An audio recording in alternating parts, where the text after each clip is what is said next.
Bonjour à toutes et à tous, il est 15 heures sur Télé Djibouti. Merci à vous de nous rejoindre sur cette nouvelle édition.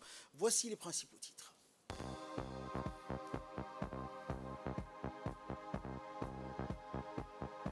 Le président de la République a présidé les travaux du premier Conseil des ministres de l'année 2024. Dans l'actualité également, signature d'une convention tripartite pour le projet Zéro Bidonville.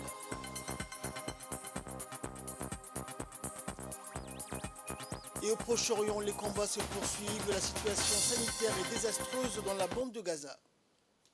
Voilà pour les titres, bonjour à tous. Sous la présidence du président de la République, chef du gouvernement, s'est tenue aujourd'hui la première séance du Conseil des ministres de cette année 2024. Trois questions étaient à l'ordre du jour de cette séance. Écoutons tout de suite le compte-rendu du porte-parole du gouvernement. Bismillah ar-Rahman ar-Rahim, sous la présidence du chef de l'État, son Excellence M. Ismaël Omar Guelleh, s'est tenue la première session du Conseil des ministres en ce mardi 9 janvier 2024. Étaient inscrites à l'ordre du jour trois questions.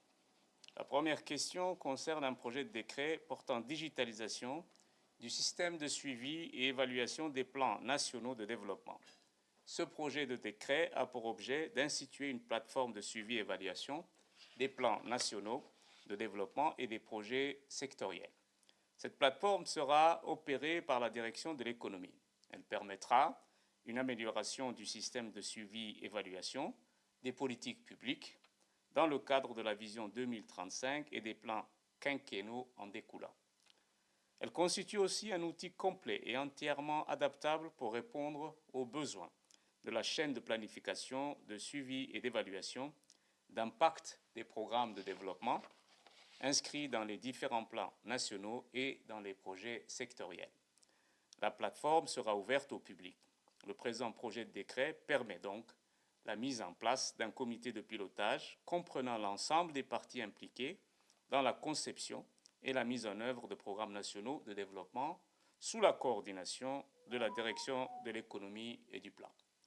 La deuxième question est relative à un projet d'arrêté portant charte de déontologie applicable aux membres du comité de règlement des différends. Ce projet d'arrêté a pour objet d'approuver et rendre exécutoire la charte de déontologie applicable aux membres du comité de règlement des différends, au secrétariat et aux rapporteurs du comité. La présente charte résume de nombreuses règles de base applicables aux activités du comité de règlement des différends. Ainsi, les membres du comité, les agents du secrétariat technique et le rapporteur sont astreints à respecter pendant la durée de leur fonction à l'obligation de la neutralité et de l'égalité du traitement à l'égard de toutes les personnes avec lesquelles ils entretiennent des relations professionnelles.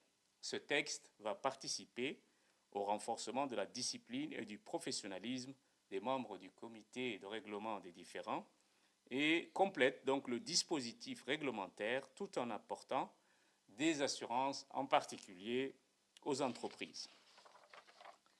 La troisième question concerne un projet d'arrêté accordant la distraction d'une parcelle de terrain au profit du port de Djibouti SA.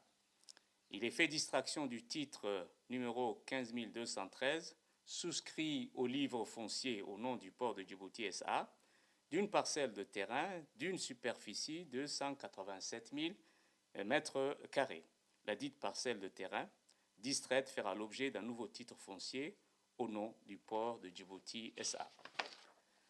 Sur la question régionale et la situation qui prévaut donc entre l'Éthiopie et le Somaliland et la Somalie, concernant le MOU qui a été signé le 1er janvier entre l'Éthiopie et le Somaliland, en sa qualité de présidence tournante de l'IGAD, la République de Djibouti suit de près cette tension qui s'en est suivie entre la Somalie et l'Éthiopie. Djibouti a déjà diffusé un communiqué hier appelant à la désescalade et à la baisse de la tension. Djibouti a rappelé l'importance du respect du principe de la souveraineté et de l'intégrité territoriale de la Somalie. Et Djibouti donc poursuit toujours ses consultations avec les États membres afin de parvenir à une sortie de crise dans cette affaire. Dans le reste de l'actualité, le ministère des Affaires musulmanes et des Affaires sociales et des solidarités, l'agence Aroulos et l'ONG Ar-Rahma ont procédé à la signature d'une convention tripartite qui s'est tenue aujourd'hui au siège du ministère des Affaires sociales et des solidarités. La secrétaire générale du ministère des Affaires sociales et de solidarité, Amina Ahmed Ouarsama, a présidé l'événement en présence du directeur général de l'agence Aroulos, Abdulrahman Ali Ahmed, et du directeur général de l'ONG Ar-Rahma, Abdul Ghani Ismail Al-Qourachi, et les représentants de l'ambassade du Koweït à Djibouti, ainsi que des cadres respectifs des institutions concernées. Cette convention, au cœur du projet intégré Zéro Bidonville, est une initiative majeure visant à améliorer de manière durable les conditions de vie dans les quartiers précaires de Djibouti. Le ministère des Affaires sociales et de solidarité, responsable de la mise en œuvre des activités de développement communautaire, offre un accompagnement social aux populations via des formations professionnelles qualifiantes pour 100 jeunes issus des quartiers impactés par le projet, à savoir le quartier Balbala Ancien. Et dans le cadre de ce partenariat, le ministère des Affaires sociales et de solidarité collabore avec le complexe Ar-Rahma, reconnu pour son centre de formation de référence dédié aux jeunes. Et les formations proposées par le centre de formation Ar-Rahma couvrent un éventail de compétences comprenant la menuiserie, aluminium, la soudure et l'électricité, la couture et la broderie, l'installation sanitaire, carrelage et pose de pavés, ainsi que la mécanique automobile. Cette initiative s'inscrit pleinement dans la stratégie nationale de protection sociale du MAS, mettant au cœur de son action l'autonomisation des populations vulnérables et la graduation économique.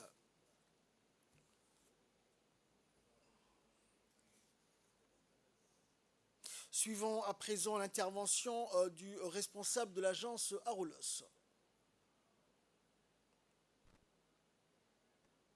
Depuis plusieurs années maintenant, nous sommes engagés avec le ministère des Affaires sociales et de solidarité et également le ministère de la Ville et de l'Urbanisme et de l'Habitat ont signé une convention de partenariat pour justement mettre en œuvre dans les activités de mise en œuvre du programme Zéro Bidonville. Le programme qui a déjà commencé à travailler dans le quartier de Balbala Ancien et que nous allons étendre maintenant dans notre quartier de Balbala Nord et également de la commune de Boulaos. Alors dans le cadre de la mise en œuvre de ce programme, il y a différents volets. Il y a le volet qui concerne le relogement des ménages qui sont impactés par les opérations de restructuration des investissements. Il y a également les opérations physiques et les investissements physiques qui sont entrepris dans le quartier de Balbala, notamment à Balbala Ancien. Et bien entendu, il y a le volet qui est le volet de la création d'emplois. Alors, lorsqu'on parle de création d'emplois, il est évidemment lié à la formation qu'on doit délivrer aux jeunes dans le cadre de ces activités-là. Donc aujourd'hui, nous sommes heureux, bien entendu, d'accompagner le ministère des Affaires sociales et de solidarité qui travaille dans le cadre de cette activité à l'accompagnement social et à l'encadrement des jeunes, à financer les formations qui seront dispensées pour les jeunes hommes et pour les jeunes filles qui sont issus du quartier de Balbala Ancien, qui est la première opération pilote qui est financée par la Banque mondiale dans le cadre du projet intégré de réduction des bidonvilles. Et de son côté, la secrétaire générale du ministère des Affaires sociales et de solidarité, Amina Ahmed Ouarsama, s'est réjouie de la signature de cette convention tripartite. On l'écoute. Tout d'abord, comme vous le savez, le ministère des Affaires sociales et des solidarités a pour mandat de faire reculer la pauvreté dans notre pays. Nous avons une stratégie de protection sociale récemment validée, auquel il y a 3 axes importants. Donc le premier axe, c'est comment accompagner les familles pauvres pour assurer la sécurité alimentaire. Le deuxième axe, c'est comment travailler avec ces familles pauvres pour les rendre autonomes.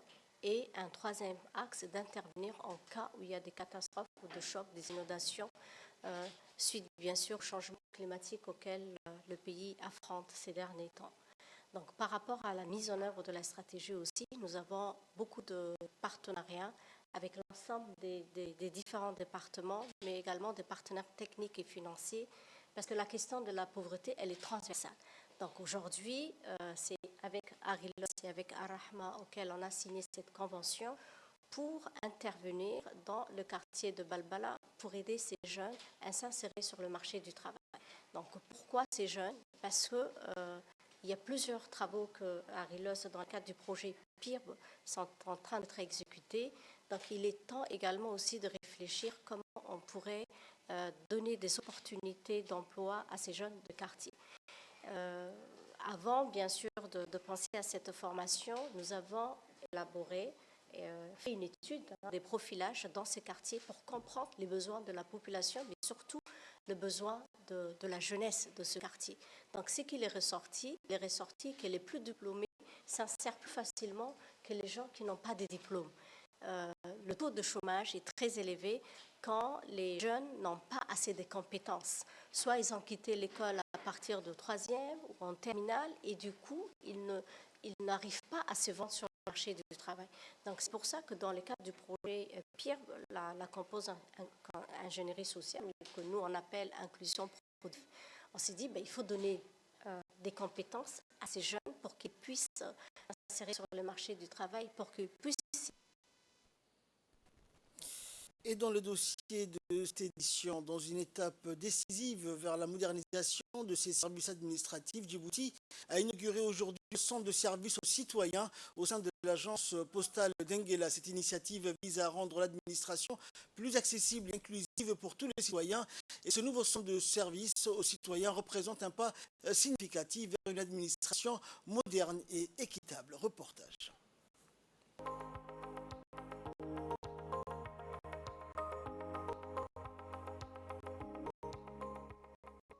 La Poste de Djibouti, par la taille de son réseau et de ses activités purement inclusives, s'est montrée un acteur incontournable dans la mise en œuvre de la politique du gouvernement sur la modernisation de ses institutions, notamment le rapprochement entre l'administration et les administrés. Et pour ce faire, la Poste de Djibouti a eu l'initiative de créer un centre de services aux citoyens dans son agence de services à Enguela.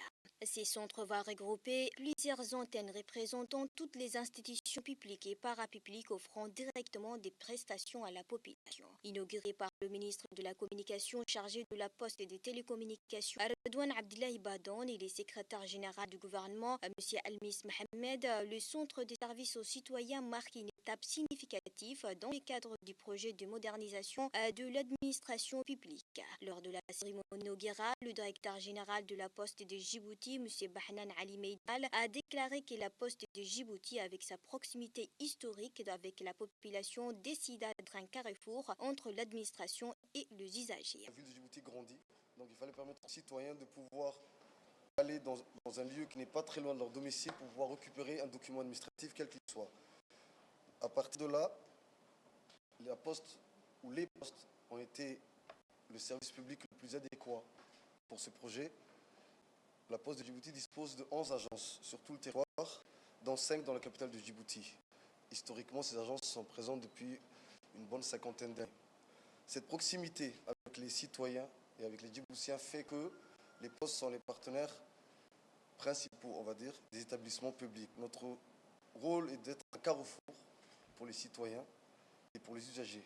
Ces dernières années, la Poste de Djibouti n'est plus qu'un simple service de livraison des courriers. L'institution a multiplié les innovations pour offrir aux Djiboutiens de services de qualité et sûrs. Et le ministre de la Communication a félicité la Poste de Djibouti pour son classement au rang de 59e mondial, 10e place sur les 54 que compte le continent africain. Et pour concrétiser son engagement d'appui, les institutions étatiques ont déconcentré leurs services pour rapprocher leurs prestations à la population. La Poste de Djibouti s'est donné l'ambition de procéder à la modernisation de l'ensemble de ses produits. Et ceci a eu pour conséquence le score réalisé par la Poste de Djibouti dans le classement annuel des services postaux de l'Union postale universelle. Ces classements réalisés par le cabinet international d'audit et d'expertise des postes dans le monde a mis la Poste de Djibouti au 59e rang mondial et 10e poste africaine sur les 54 opérateurs postaux que compte le continent. C'est excellent comme résultat, monsieur le directeur général. La mise en place d'un centre de services aux citoyens, TSC, a été conçu dans le cadre du projet de modernisation de l'administration publique. Ce centre, le CSC, entend devenir une interface concrète et physique entre l'administration et les citoyens. Il s'agit d'un espace où les citoyens pourront accéder aux services numériques via la plateforme de l'administration numérique www.igouv.dj, mais aussi aux services non dématérialisés à partir de leur lieu de domiciliation, du lieu de travail, etc. Et dans ces cadres, la Poste de Djibouti a signé un accord de partenariat à la Direction générale de la population. Et dans ce sens, la Poste de Djibouti a fait également un accord de partenariat avec l'Agence nationale des systèmes d'information de l'État. Le directeur général de la Poste de Djibouti a conclu également un accord similaire au procureur général de la République. Après Ngela, la Poste de Djibouti compte étendre le centre des services aux citoyens dans toutes ses agences, qui comptent 11 agences sur l'étendue du territoire national, dont 5 dans la capitale. Et dans l'actualité nationale, toujours sous l'égide du préfet de la région d'Ali Sabieh, Abdelmalik Mohamed Banouita, en notre collaboration avec le conseil régional et les forces armées djiboutiennes, la ville d'Ali Sabieh a entrepris la plantation de centaines d'arbres de diverses natures aux abords de ses artères principales. Cette campagne ambitieuse de plantation d'arbres s'inscrit dans le cadre de la préservation de l'environnement. Il s'agit de revitaliser la nature et à favoriser un environnement sain pour la région à travers cette initiative d'embellissement de la ville d'Aska. Les autorités régionales se sont engagées à prendre des mesures concrètes pour lutter contre la dégradation de l'environnement. La plantation d'arbres en est une preuve concrète. Ces opérations de plantation d'arbres ont été menées conjointement par la préfecture et le conseil régional. Les deux institutions ont récemment mis en place une entité spécialement dédiée à la réalisation de ces activités environnementales et de l'entretien des plantes. Et pour que cette campagne d'arbres soit une réussite, il est nécessaire de sensibiliser la population de la ville sur les bienfaits d'une ville pleine d'arbres.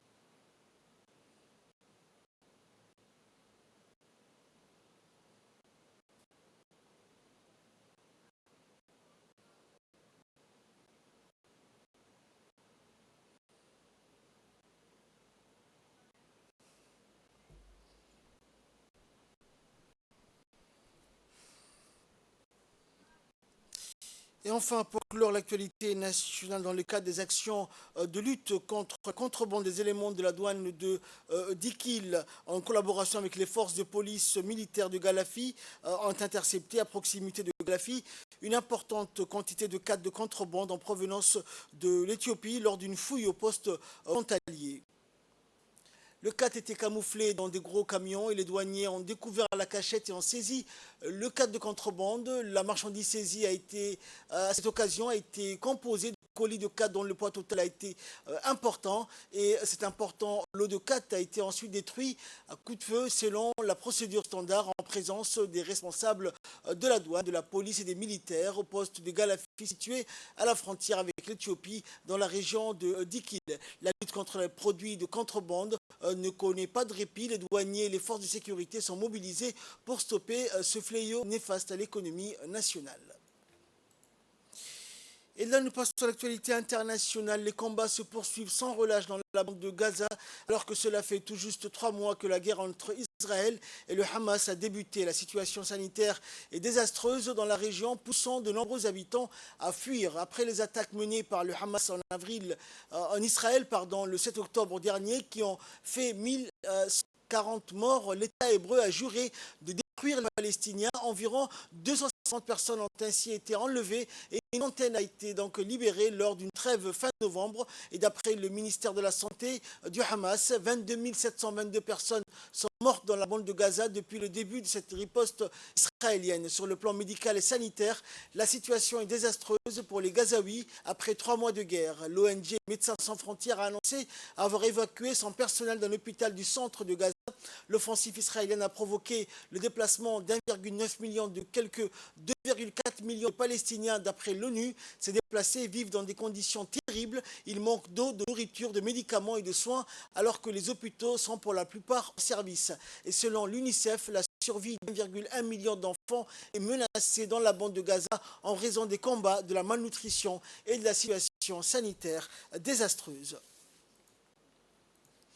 À Gaza, toujours, l'OMS alerte sur la situation dramatique du système de santé. Le président égyptien Abdel Fattah al-Sisi a rencontré son homologue palestinien Mahmoud Abbas au palais fédéral du Caire hier. Selon l'agence de presse palestinienne Wafa, les dirigeants se sont entretenus au sujet des derniers développements en Cisjordanie, occupée dans la bande de Gaza, soulignant la nécessité de mettre fin à l'offensive israélienne contre le peuple palestinien.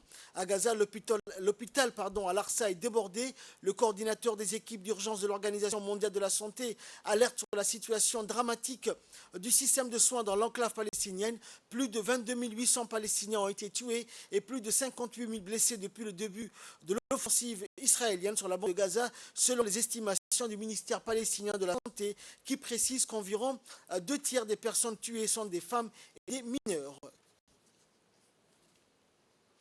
En France, la première ministre Elisabeth Borne a remis hier la démission de son gouvernement au président Emmanuel Macron, qui l'a accepté, a annoncé l'Élysée. Le nom de son successeur sera toutefois annoncé qu'aujourd'hui, le ministre de l'Éducation, Gabriel Attal, est pressenti pour lui succéder à Matignon. Le coup d'envoi du remaniement a été donné. Elisabeth Borne a présenté hier la démission de son gouvernement à Emmanuel Macron, qui devrait, selon des sources proche de l'exécutif, nommé le jeune et populaire ministre de l'Éducation, Gabriel Attal, pour lui succéder à Matignon et tenter de relancer un mandat à la peine. Le nom de son successeur ne sera toutefois annoncé qu'aujourd'hui, a-t-on appris hier soir auprès de l'entourage du chef de l'État. Et enfin, la fusée privée doit déposer sur la Lune du matériel scientifique pour la NASA et disperser des cendres et de l'ADN de dizaines de personnes. Plus de 50 ans après la dernière mission Apollo, une fusée américaine a décollé vers la Lune et pour la première fois, il s'agit d'une fusée privée, le Vulcan de United Launch Alliance. À son bord, l'alunisseur Peregrine d'Astrobotic Technologies qui a pour objectif de déposer sur le satellite de la Terre du matériel scientifique utilisé par la NASA, mais aussi de disperser les cendres ou l'ADN de dizaines de personnes, dont celle du créateur de la saga Star Trek, Gene Roddenberry. C'est tout pour cette édition. Merci de nous avoir suivis. Excellent après-midi sur Télé Djibouti.